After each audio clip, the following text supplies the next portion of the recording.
रानू मंडल को सफलता की सीढ़ियां चढ़ते तो आपने देखा होगा, लेकिन आजकल उनकी क्या हालत हो गई। रणवीर सिंह का एक ऐसा एड जिसपे लोगों को आया गुस्सा, लेकिन क्यों? और भारत के इंटेलिजेंस एजेंसी रॉ में जाने का एक सीक्रेट तरीका है, जानेंगे वीडियो के आखिर में। नंबर 9, किस्मत चमकते और फिर से पिटते देर नहीं लगती। और ऐसी ही एक कहानी आज हम आपको सुनाएंगे। बात है 2019 की। एक सिंगिंग वीडियो से वायरल हुई रानू मंडल रातों रात स्टार बन गई। उनकी सुरीली आवाज को लोगों ने काफी प्यार और सपोर्ट दिया और बॉलीवुड सिंगर हिमेश रेशमिया ने तो उन्हें अपने फिल्म में गाने तक का ऑफर दे दिया। रानू का गाया ये गाना भी लोगों को काफी पसंद किया गया, पर जिस पर हिमेश ने रानू से अपनी फिल्म के 2 गाने और रिकॉर्ड करवाए और लोगों ने उन्हें भी काफी पसंद किया। सड़क पर भीख मांग रही रानू को पूरे भारत में जाना जाने लगा और उन्हें उनकी खोई हुई बेटी भी मिल गई। फिर कुछ टाइम बाद रानू का एक और वीडियो वायरल हुआ। वीडियो में रानू एक फैन से बदतमीजी करती देखी गई और इस वीडियो पर रानू को फेमस बनाने वाले लोगों ने उन्हें खरी खोटी सुनाना शुरू कर दिया और रानू जितनी तेजी से फेमस हुई थी उतनी ही तेजी से भुला भी दी गई। नंबर 8, जहां एक तरफ पूरी दुनिया वुमेन एम्पावरमेंट पर जोर दिए हुए है, वहीं क्लोथिंग कंपनीज अपनी एड्स में महिलाओं की इज्जत को तार तार कर रहे हैं। और ऐसा ही एक एड के बारे में आज हम आपको बताएंगे। ये एड छपा था एक बिलबोर्ड पर, जिसमें रणवीर सिंह एक लड़की को अपने कंधे पर उठाए हुए हैं और साइड में लिखा है, पीछे मत हटो,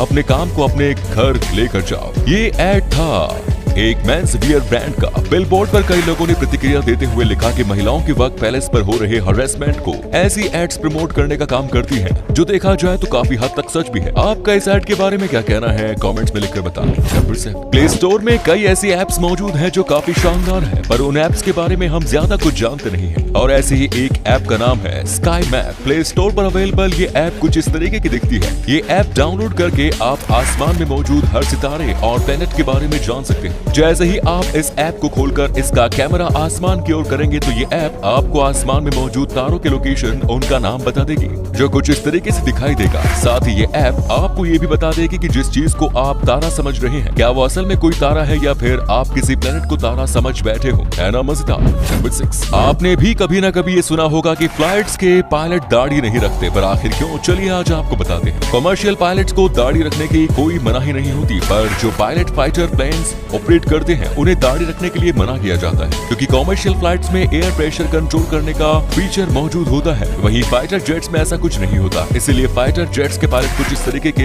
एयर टाइट मास्क को हेलमेट पहनते हैं, ताकि हाई एल्टीट्यूड में उन्हें सांस लेने में तकलीफ न हो। अगर कोई फाइटर जेट का पायलट दाढ़ी बढ़ाता है तो उसे एयर टाइट मास्क पहनने में दिक्कत आ जाती है, और अगर गलती से भी उसका मास्क लूज हो जाता है तो वो बीच उड़ान में बेहोश हो सकता है। और इसी रिस्क को अवॉइड करने के लिए फाइटर जेट्स के पायलट्स दाढ़ी नहीं रखते। है ना मजेदार। नंबर 5, आपने भी अक्सर देखा होगा कि ओलंपिक्स की ओपनिंग के दिन एक खिलाड़ी मशाल लेकर ओलंपिक्स के ग्राउंड पर उतरता है और फिर वो उसे एक जगह रख देता है, और इसी के बाद ओलंपिक्स के खेलों की शुरुआत होती है। इस मशाल को सबसे पहले ग्रीस के एथेंस में जलाया जाता है और फिर ये मशाल उन सभी देशों का चक्कर लगाती है जहाँ के खिलाड़ी ओलंपिक्स में हिस्सा लेने वाले होते हैं, और फिर आखिरकार जिस देश में ओलंपिक ऑर्गेनाइज होते हैं ये मशाल वहाँ पहुँचती है। पर अब सवाल ये उठता है कि इस मशाल को एक देश से दूसरे देश में कैसे ले जाया जाता है। असल में इस काम को करने के लिए लैंड, एयर और सी तीनों रूट्स की मदद ली जाती है। लैंड और सी रूट्स से मशाल को ले जाना आसान होता है, पर एयर रूट्स में आग को लेके जाना मना होता है। ऐसे में इस मशाल की लॉ कुछ इस तरीके से फ्लेम कंटेनर्स में डालकर फ्लाइट में बोर्ड करवाया जाता है, जिसके लिए पहले परमिशन ली जाती है। और हर फ्लेम कंटेनर के साथ एक फायर फाइटर ट्रेवल करता है, ताकि अगर बीच हवा में मशाल की लो कंटेनर से निकल जाए तो उसे बढ़ने से रोका जा सके। इन फायर फाइटर्स को खास इसी काम के लिए ट्रेन किया जाता है।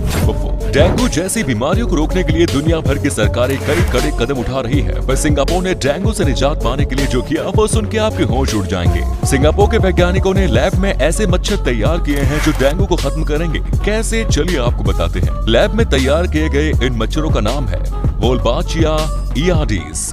ये सभी मच्छर मेल होते हैं। इन मच्छरों को कुछ इस तरीके से तैयार किया गया है कि ये किसी इंसान को कोई नुकसान नहीं पहुंचाते, पर ये मच्छर जब किसी डेंगू फैलने वाली मच्छर से मैचिंग कर लेते हैं तो फिर वो डेंगू मच्छर आगे अंडे नहीं दे पाती। सिंगापुर ने कई साइट्स पर इन मच्छरों की टेस्टिंग की और पाया कि उन साइट्स डेंगू मच्छरों की संख्या में 88% तक गिरावट आई है। अब सिंगापुर जल्द ही इन मच्छरों को बड़े स्केल में पूरे देश में छोड़ेगा, ताकि पूरा सिंगापुर डेंगू फ्री हो सके। इजराइल की इंटेलिजेंस एजेंसी का नाम है मोसाद। मोसाद को दुनिया की सबसे सबसे सटीक इंफॉर्मेशन प्रोवाइड करने वाली इंटेलिजेंस एजेंसी माना जाता है। पर आज हम आपको मोसाद के बारे में एक ऐसा फैक्ट बताने जा रहे हैं जो आपके होश उड़ा देगा। मोसाद खुद के देश के लिए इंटेलिजेंस एजेंसी के रूप में तो काम करती है, साथ ही मोसाद दूसरे देशों की इंटेलिजेंस एजेंसीज के लिए भी काम करती है। अगर एक देश को दूसरे देश के बारे में इंफॉर्मेशन चाहिए तो मोसाद उस देश को इंफॉर्मेशन प्रोवाइड करवाती है और बदले में उस देश से अच्छी खासी रकम चार्ज करती है। और ये चीज मोसाद को दुनिया की सबसे खतरनाक इंटेलिजेंस एजेंसी बनाती है। और अगले फैक्ट पर जाने से पहले इस फोटो को ध्यान से देखो और बताओ कि आपको कौन सा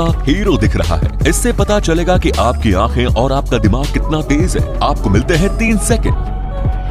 नंबर 2, हाल ही में एक ऐसी पोस्ट व्हाट्सएप इंटरव्यूज में काफी वायरल हो रही है जिसमें दावा किया जा रहा है कि भारत में साइकिल का आविष्कार सदियों पहले किया जा चुका था, क्योंकि भारत के एक मंदिर में साइकिल पर बैठे एक व्यक्ति के कुछ इस तरीके की कर्विंग मिली थी। अब इस बात में कितनी सच्चाई है ये आज हम आपको बताएंगे। असल में साइकिल चला रहे इस व्यक्ति की कर्विंग तमिलनाडु के पंचवर्णा स्वामी टेम्पल में मिली थी, जिसे 1920 में मंदिर के रिनोवेशन के दौरान बनाया गया था। तो सच ये है कि भारत में साइकिल यूरोपियंस का आविष्कार करने के बाद ही आई थी। माना दुनिया भर में हुए ज्यादातर आविष्कारों की जड़ें भारत से निकली है, पर इसका मतलब ये नहीं है कि हम दूसरे लोगों के आविष्कार को अपना बताना शुरू कर दें।